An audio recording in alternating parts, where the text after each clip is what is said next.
Agora são 8h34. A Rede Jubileu Sul promove a partir desta segunda-feira o seminário Desmonte da Previdência Social no Brasil, a quem interessa, com a participação de parlamentares, especialistas e religiosos da Confederação Nacional dos Bispos do Brasil, a CNBB.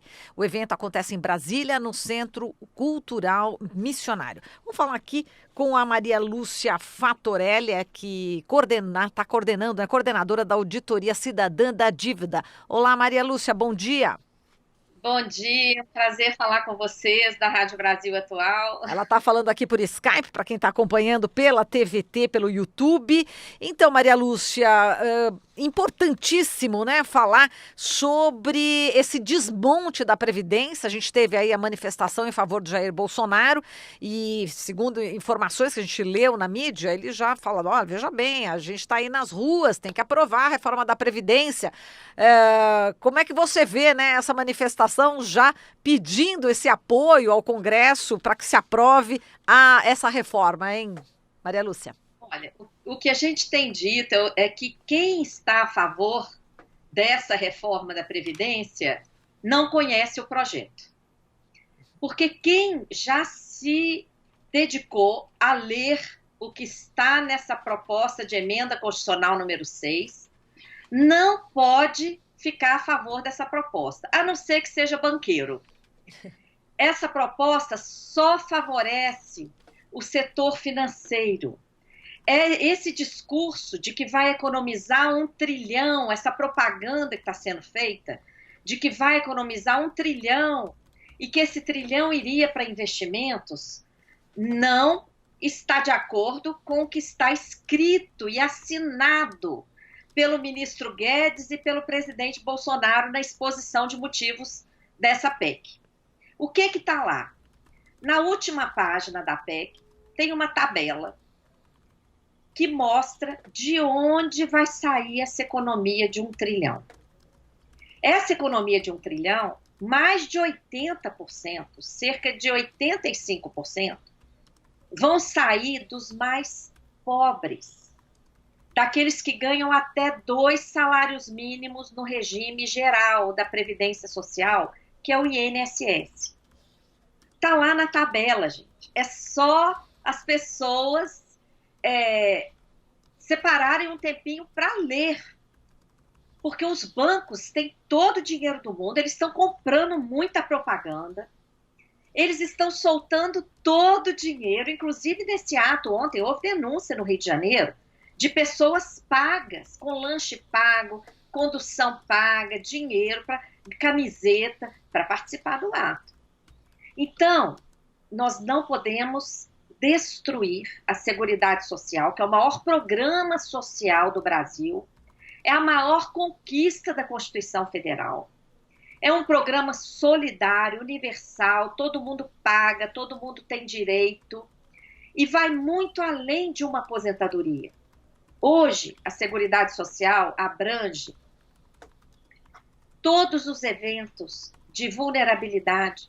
Nós temos proteção não só depois de cumprirmos o nosso período laboral e termos direito a uma previdência, mas nós temos proteção na invalidez, na viuvez, na orfandade, no desemprego, na maternidade, na reclusão. Então, é um modelo realmente de seguridade, de segurança social e que precisa ser melhorado. Os benefícios ainda têm um valor muito baixo, ainda tem muita gente que não está alcançada, julgada nas ruas, pelas cidades, abandonadas no campo, porque não sabem, não conhecem os seus direitos e o potencial da Seguridade Social. Muito bem. Esse modelo é sustentável, ele só precisou do aporte do governo de 2016 para cá, por causa da crise produzida pelo Banco Central. Essa crise que nós estamos vivendo, ela foi uma crise produzida pelo sistema financeiro, através do Banco Central, e está favorecendo só aos interesses do setor financeiro também. Muito bem. Bom, Fatorelli, tem aqui o Glauco Faria, também um especialista aqui na Previdência Social. Ele também pergunta para você nesse momento, Fatorelli. Bom dia, Maria Lúcia. Em Bom relação dia. a gente teve, de fato, havia ontem apoiadores da reforma, ou do desmonte da Previdência em meio às manifestações, mas a gente sabe também que a maioria não estava lá por conta disso, estava mais por conta de outro tipo de pauta de corrupção para atacar o Congresso Nacional, o Centrão, enfim. Mas a mídia tradicional, ela impôs uma narrativa como se fossem manifestações a favor da reforma da Previdência. Então queria que você comentasse justamente esse fato e como a mídia tradicional vem tratando esse tema, praticamente apoiando de forma crítica o desmonte proposto pelo ministro Paulo Guedes, e também queria que você analisasse o principal argumento que se usa e que se tenta convencer a população de que sem a tal da reforma o Brasil vai quebrar porque não teremos condições de sermos sustentáveis financeiramente. Então queria que você falasse desses dois aspectos, a postura da mídia e também esse discurso de que o Brasil vai quebrar se não fizer reforma. Olha, a grande mídia é claramente financiada pelo setor financeiro, que paga as maiores propagandas. Nós temos visto um verdadeiro terrorismo por parte da grande mídia, com falsas notícias. Não abrem espaço para quem é contra essa PEC 6. Essa semana eu cheguei a mandar aqui uma mensagem para alguns contatos que eu tinha do Correio Brasiliense, que eu falei, olha, dá vontade de acabar com a assinatura, porque vocês fizeram aqui um seminário, só chamaram gente do governo, gente que é a favor, e o título do seminário, por que precisa dessa reforma? Por que vocês não abrem espaço para quem é contra? Isso não é jornalismo sério, isso é lavagem cerebral. Então, infelizmente, olha, quem fica só preso às notícias da grande mídia está como que colocado numa sinuca. Porque o discurso do governo de que tem déficit é paralisante. Porque se não tem dinheiro, fazer o quê? E isso é mentira. Nós temos, no Brasil, em dinheiro, no caixa, 1,270 trilhão do Caixa Única do Tesouro, 1,2 trilhão no caixa do Banco Central, remunerando a sobra de caixa dos bancos. E ainda temos 1,5 trilhão em reservas internacionais lá fora. Então, só no caixa, o Brasil tem 4 trilhões. Como é que não tem dinheiro? E mais, temos imensas riquezas, imensas potencialidades. O problema do Brasil, o rombo, não está, nem nunca esteve na Previdência. A Previdência é solução. As pessoas que recebem os seus benefícios de aposentadoria, de pensão, benefícios de seguro-desemprego, maternidade, etc., essas pessoas não são especuladoras. Elas pegam esse dinheiro, elas vão à feira, o feirante contrata ajudante, o ajudante leva o dinheiro para casa. Esse dinheiro circula, consome e acaba gerando mais tributo para o próprio governo. O que está lá nessa PEC?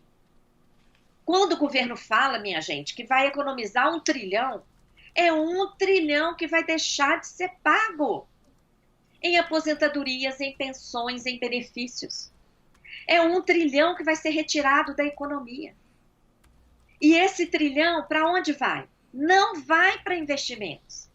Basta ver o vídeo em que o próprio ministro Paulo Guedes confessa, num evento realizado no Banco Central, ele declarou que esse trilhão vai para financiar parte da capitalização.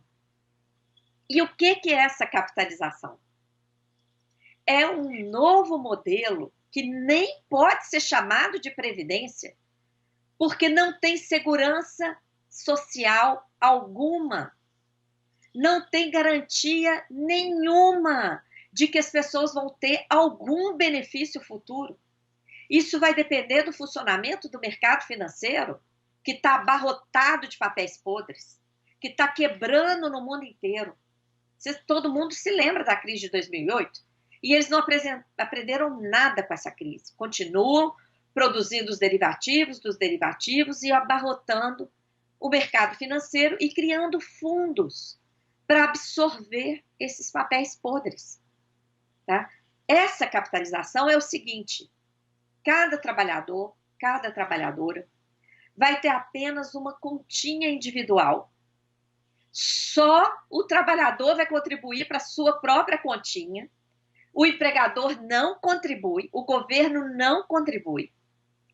Essa continha é vinculada a um fundo que recebe essas contribuições, de cara já cobra uma taxa de administração altíssima de no mínimo 15%. Então, quem conseguir economizar e colocar R$1.000 lá, dessa continha, não tem R$1.000, de cara já tem 850.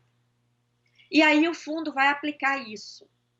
Se a aplicação der errado, todo o risco é do trabalhador. O fundo continua cobrando suas taxas pelo valor das contribuições.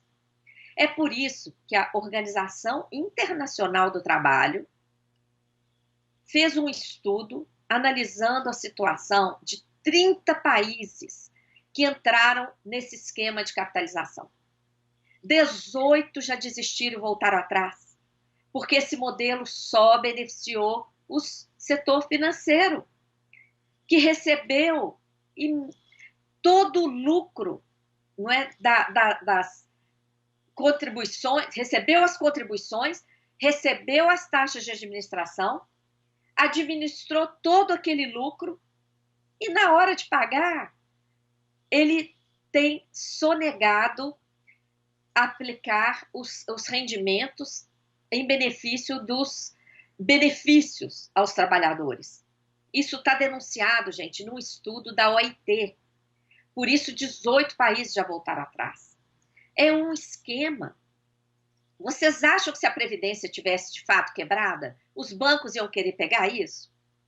Tem que ser muito ingênuo para acreditar nessas falsas propagandas pagas inclusive pelo governo, com dinheiro nosso, ilegalmente, inconstitucionalmente, porque a Constituição proíbe propaganda que não seja de interesse público. Então, tem que ser muito ingênuo e muito desinformado para estar a favor dessa destruição do maior patrimônio social do povo brasileiro.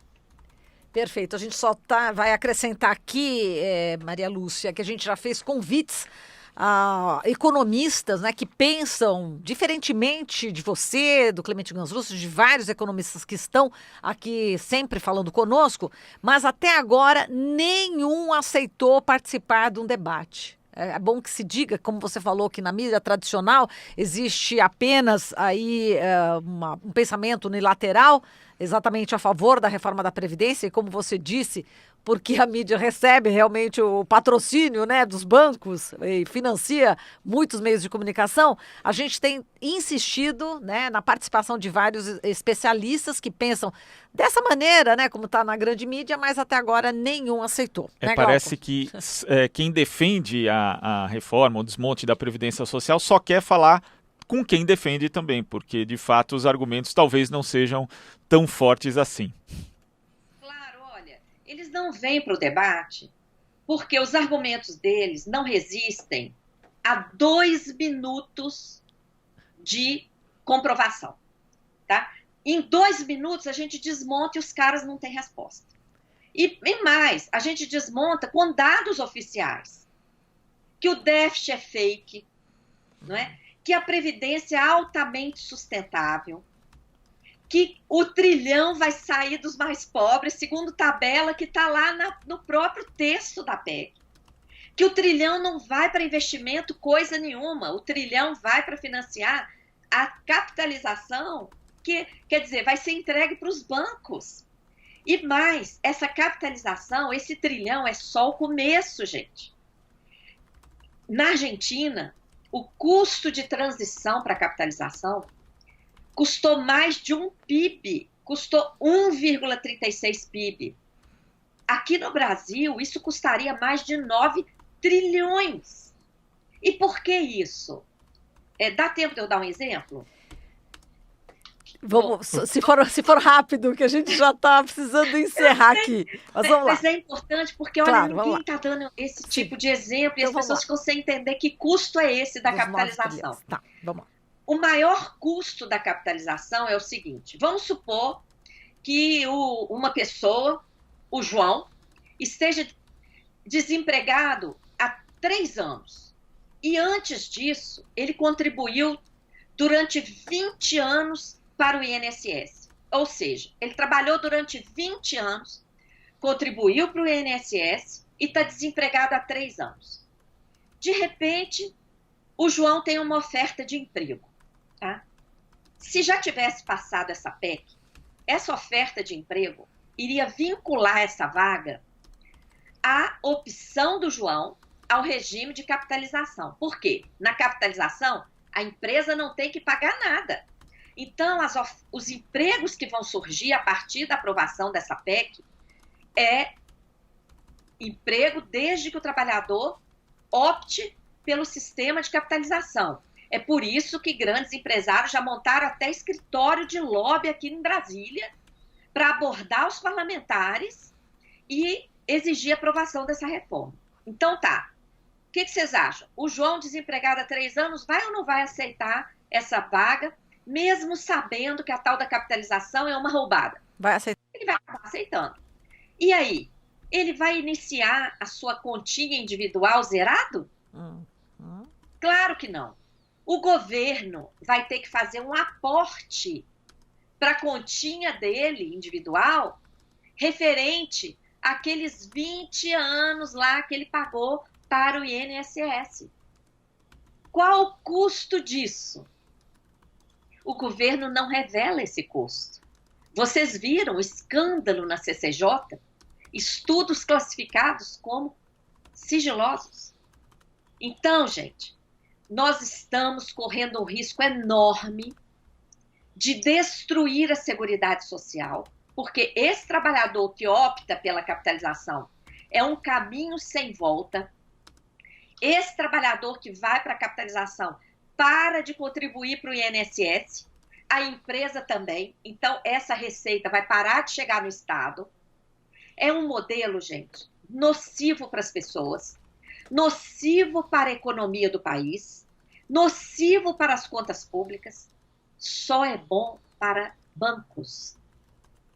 É preciso acordar enquanto é tempo e pressionar parlamentares que têm o poder de voto, de que nós não somos idiotas, de que nós não estamos percebendo que essa crise foi fabricada para justificar essa reforma, essa contra-reforma da Previdência e também as privatizações. Um outro dia a gente pode falar sobre as escandalosas privatizações, que também vem aí na linha da justificativa por essa crise fabricada.